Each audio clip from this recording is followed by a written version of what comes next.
Lambaian syurga gaya hidup generasi Z. Ini kita nak kongsikan pada hari ini. Ini antara anak-anak kita yang kita kena raikan, generasi Z. Mungkin kita ni rasa kadang-kadang ada jurang usia.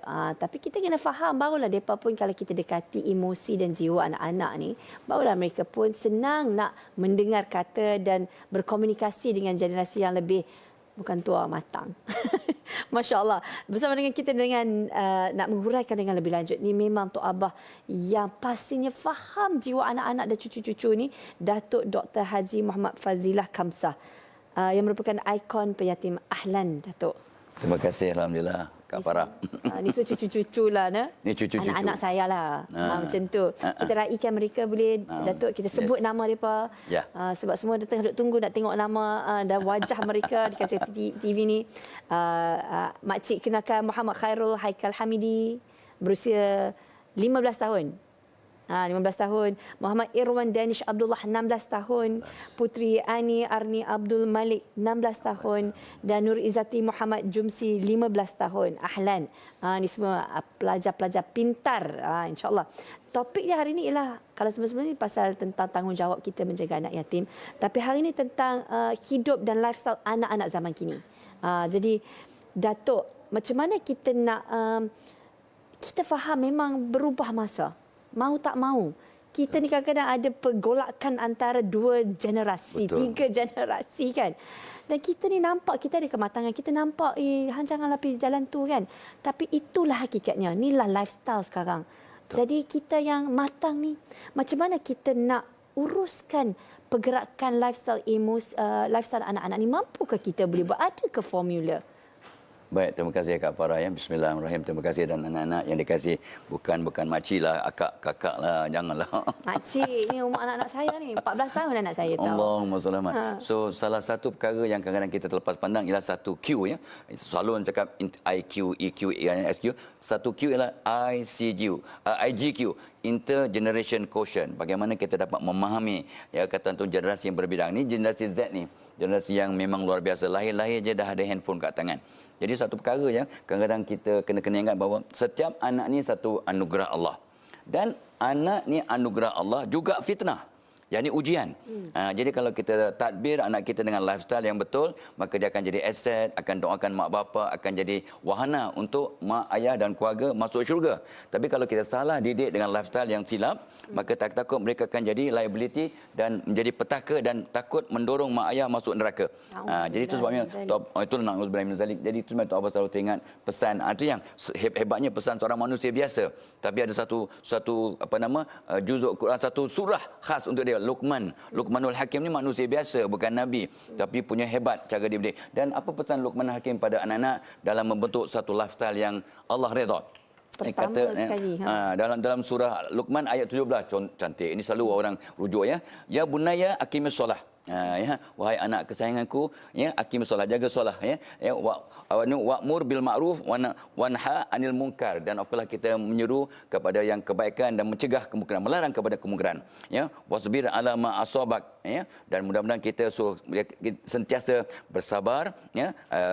Lepas tu inna zalika min azmil umur. Dan kita kena sentiasa ingat, ya, ini kita kena katakan tu sesungguhnya itulah perkara-perkara yang kita kena ambil berat ataupun beri tumpuan. Sebab bila kita membentuk anak-anak kita dengan kaedah yang Allah redha, cara Nabi didik lah, ya.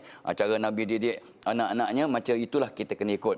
Sebab bila mak ayah membentuk satu lifestyle atau gaya hidup yang hebat, sebab ini yang akan jadikan anak-anak hormat orang tua, hormat ibu bapa, hormat ahli keluarga. Sekarang, ya Allah, semua dengan gadget dan sebagainya sampai tak pandang pun orang. Di mana pun kita pergi, orang kadang terlepas pandang, ya. Dan ini dapat menjamin kelangsungan hidup dengan gaya yang Allah redha, gaya hidup yang Allah redha, ya. Sebab handphone ni, Tok Abah pun ada handphone juga, ya. Ada, walaupun dah tua bangka. Handphone ini untuk merapatkan yang jauh, tapi malangnya dia menjauhkan yang rapat. Sebab sibuk masing-masing. So itu sebenarnya kita kena kawal dan kita kena ingat, ya. Bila anak-anak dengan lifestyle yang betul akan dapat mendoakan ibu bapa yang masih hidup atau sudah tiada, maka mak ayah mudah-mudahan akan selamat, ya, di alam barzakh kalau sudah meninggal dunia, dan selamat di dunia kalau mereka masih hidup. Masya Allah, amin ya rabbal alamin. Baik, ya, itu yang kita kena tahu sebenarnya formula dia. Jurang antara dua usia, ada formula dia. Dan yang paling penting ialah dengan formula yang betul kita dapat mendidik walaupun dalam apa pun zaman. Anak-anak yang hasilnya baik. Dan yang kita ni parents nak yang akhir mereka tu baik. Tu yang kita nak, bukan nak apa pun. Nak anak-anak kita berakhir dengan baik. Baik, sekarang ni saya nak tanya anak-anak kita lah yang nak mengajukan soalan. Mungkin, okeylah tak boleh sebut makcik Aunty lah.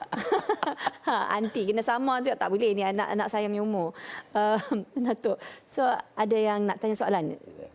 Aunty nak minta Khairul tanya soalan, boleh? Ada tak? Okey, silakan. Tok Abah, Ya. kadang-kadang saya nak buat baik dalam hidup susah nak untuk kekal lama.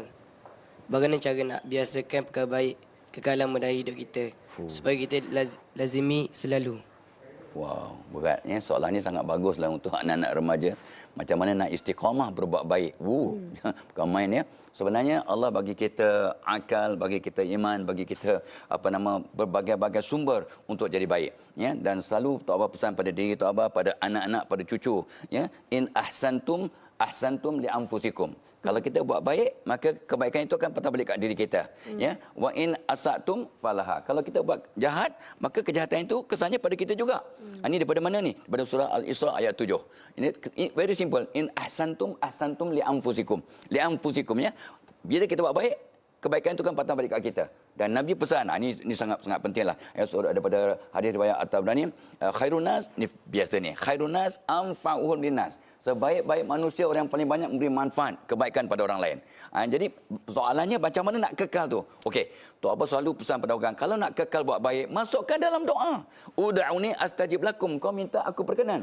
Ya Allah, jadikan aku orang yang sentiasa jaga solat. Masukkan dalam doa. Jadikan aku sentiasa senyum kat orang. Jadikan aku sentiasa study, belajar. Dan jadikan aku supaya belajar sentiasa duduk kat kerusi menghadap kiblat. Jadikan aku sentiasa bercakap baik. Jadikan aku orang yang sentiasa sabar. Jadikan aku jadi orang yang sentiasa kemas tempat tidur.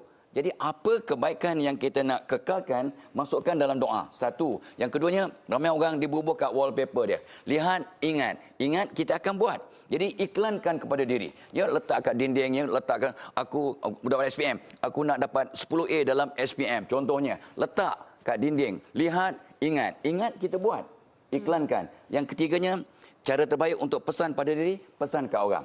So Tok Abah cakap setiap pagi ke petang malam ni untuk apa? Untuk pesan kat diri. Bila kita pesan kat diri untuk buat baik, kita kamu semua kena jaga solat. Yang cakap ni macam mana? Kamu kena solat taubat setiap malam. Yang cakap ni macam mana? Kamu kena senyum kat semua orang. Yang cakap ni macam mana? Barang siapa yang cakap tapi tak buat, dosa besar. So kita pesan kat orang, dan of course lah, ya, kita cari kawan-kawan yang positif. Kawan-kawan yang positif. Dan satu lagi perkara yang ramai orang terlepas pandang. Untuk kekal satu tabiat tu, buat selama 40 hari. Bila kita buat 40 hari, insya-Allah dia akan jadi satu tabiat. Ya, sebab ada nas yang kukuh, ya. Bila kita lakukan sesuatu dengan istiqamah selama 40 hari, ya, kita doa tiap-tiap malam ni sebelum tidur, solat taubat tiap-tiap malam sebelum tidur, maafkan semua orang sebelum tidur 40 malam, dia insya-Allah akan jadi tabiat, ya, yang berterusan sampai bila-bila. Masya-Allah, tabarakallah. Itu satu pesanan yang baik. Sebenarnya tips tu Datuk dah bagi saya daripada form 3. Serius. Saya memang bila form 3 saya letak kat depan, sebab saya duduk hostel asrama. So saya memang akan tulis kat diri sendiri pesanan-pesanan. Wow. Daripada saya form 3 berapa tahun dulu dah Datuk. Ya Allah. Jadi orang para, ya. Alhamdulillah, biiznillah, antara asbabnya Datuk. Masya Allah. Amin. Bersemangat masa bagi motivasi. So dengar tak anak-anak betul apa yang Tok Abah cakap. Baik, ini soalan yang seterusnya saya nak tanyakan. Baik, kita ni ibu ayah kan Datuk. Kita berjuang tahu nak mendidik anak. Berjuang habis-habisan. Kita nak guide mereka supaya ada good habits. Right. Okey, nak good habits tu memang kena buat berulang-ulang. Kita sebagai ibu bapa nak bentuk, kita pun membesar bersama anak. Kita pun nak bentuk diri kita menjadi ibu bapa yang lebih baik. Pun perlukan ada perjuangan. Tapi bayangkan anak-anak yang tinggal di hostel, anak-anak yatim ataupun anak-anak yang tinggal di asrama tanpa ibu bapa di sisi mereka untuk berjuang mendidik mereka mendapat tabiat yang baik. Yeah. Mesti terlintas dalam hati, macam mana aku ni nak ada sifat yang betul baik. Kan? Di sekeliling dengan kawan-kawan seusia, bukanlah pandai lagi, masih lagi duduk belajar. Jadi macam mana anak-anak ni nak tanam dan pahat pada hati mereka attitude ataupun sikap yang mereka pun juga boleh jadi baik dan berjaya walaupun tidak ada ibu bapa yang berjuang bentuk mereka. Allahumma. Ini pun soalan beratnya sebab terutama dalam konteks anak-anak yatim yang duduk di asrama ataupun dengan ahli keluarga sendiri, ya kadang mak ayah dah tak ada, terutamanya ayah ya. Bila sebenarnya kita tahu ya bahawa kadang-kadang kita kena pesan pada seorang anak, kata seorang pakar, paling kurang 150 kali hingga 200 kali untuk dapat penghayatan. Kita kena pesan dan pesan dan pesan. Tapi siapa nak pesan pada anak yatim ini? Sebab ya mereka ya, memang ada penjaga, ada apa yang membantu, ada cikgu-cikgu, ada umi, ada abi di pusat jaga anak yatim ni, rumah anak yatim dan sebagainya. Tapi mereka jaga ramai orang. Jadi anak yatim kena kukuhkan diri. Ya, kena tingkatkan jati diri supaya jadi hebat. Tapi yang paling penting untuk jaga diri kita. Siapa boleh kawal kita? Tak ada. Kita sendiri dengan syarat barang siapa rapat dengan Allah, Allah akan rapatkan kita dengan manusia dan Allah akan jaga kita. So jaga solat, jaga solat, jaga solat. Ya, inna solata tanha 'anil fahsya'i wal munkar ya. Solat mencegah fahsya munkar dan ya, itu adalah tiang kepada agama. As-solatu imaduddin. Jadi bila kita jaga solat, berkawan dengan orang-orang baik, ya, maka kalau boleh buat kerja apa pun dalam kumpulan. Because group ya, kamu akan ikut perangai kawan-kawan kamu. So, buat kerja dalam kumpulan dan kumpulan yang baik-baik, mudah-mudahan kita akan dalam suasana yang bagus, maka akan bentuk gaya hidup yang mudah-mudahan Allah redha dan selamat. Ya Allah, pemilihan kawan-kawan tu sangat penting kan. Kita dewasa ni pun kena pilih kawan yang baik. Baik, ada lagi soalan yang saya tahu Putri nak tanya kepada Tok Abah, silakan. Tok Abah, saya ada phone. Saya suka main game dengan kawan. Bagaimana saya nak memanfaatkan phone saya ke arah kebaikan? Allah Akbar. Ya, ini pun satu cabaran yang sangat besar lah. Tapi itulah satu kajian yang Tok Abah baru jumpa, yang baca. Dia kata apa? Kebanyakan remaja, ramai remaja akan sangat bahagia bila membuat aktiviti yang tidak melibatkan handphone.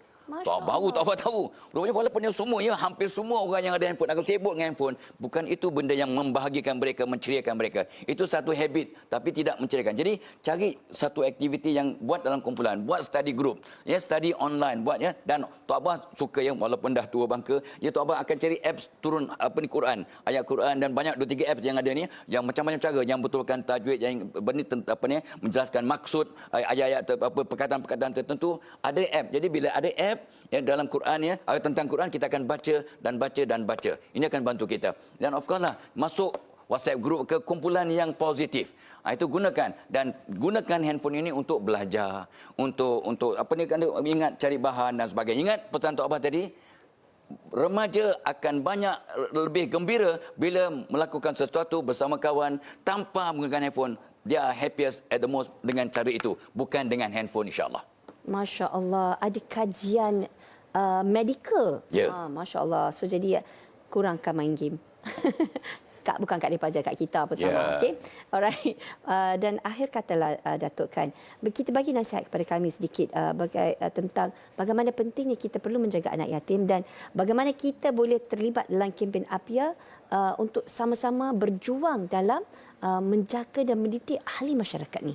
Allahumma selamat. Itulah dia Tok Abah sebut selalu Tok Abah sebut ingatkan diri bahawa anak yatim ni anugerah pada masyarakat. Ya, sebab ingat balik yang Tok Abah sebut tadi, in ahsantum li anfusikum, ya. Bila kita buat baik, kebaikan itu kan batal balik kita. Kita tolong anak yatim, maka Allah akan hantar orang tolong keluarga kita, anak kita. Dan ingat, bila kita tolong anak yatim, mana tahu anak kita sendiri, cucu kita sendiri, anak saudara kita akan jadi anak yatim. So ingat, kita tolong orang, Allah akan hantar orang tolong kita. Dan selalu Tok Abah pesan tentang satu hadis yang sangat power lah, ya, iaitu ana wa kafilul yatim fil jannah kahatain. Aku bersama orang yang menjaga anak yatim, meraihkan anak yatim ini, ya, di syurga rapat begini, ya, akrab.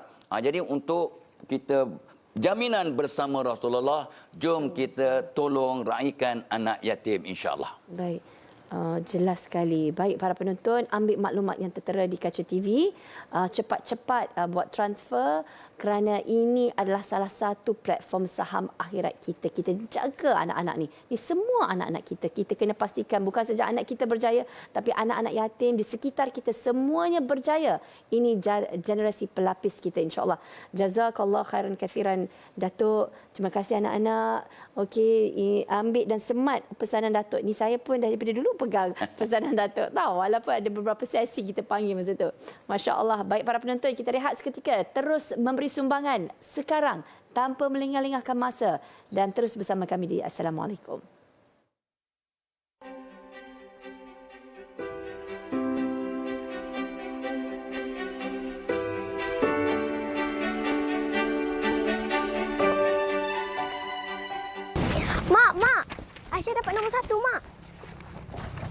Betul cakap mak. Walaupun kita miskin, tapi kalau kita berusaha bersungguh-sungguh, mesti berjaya. Allah sentiasa bersama dengan orang yang sabar, kan mak? Mak, mak rehat dah dulu. Besok Aisyah datang balik.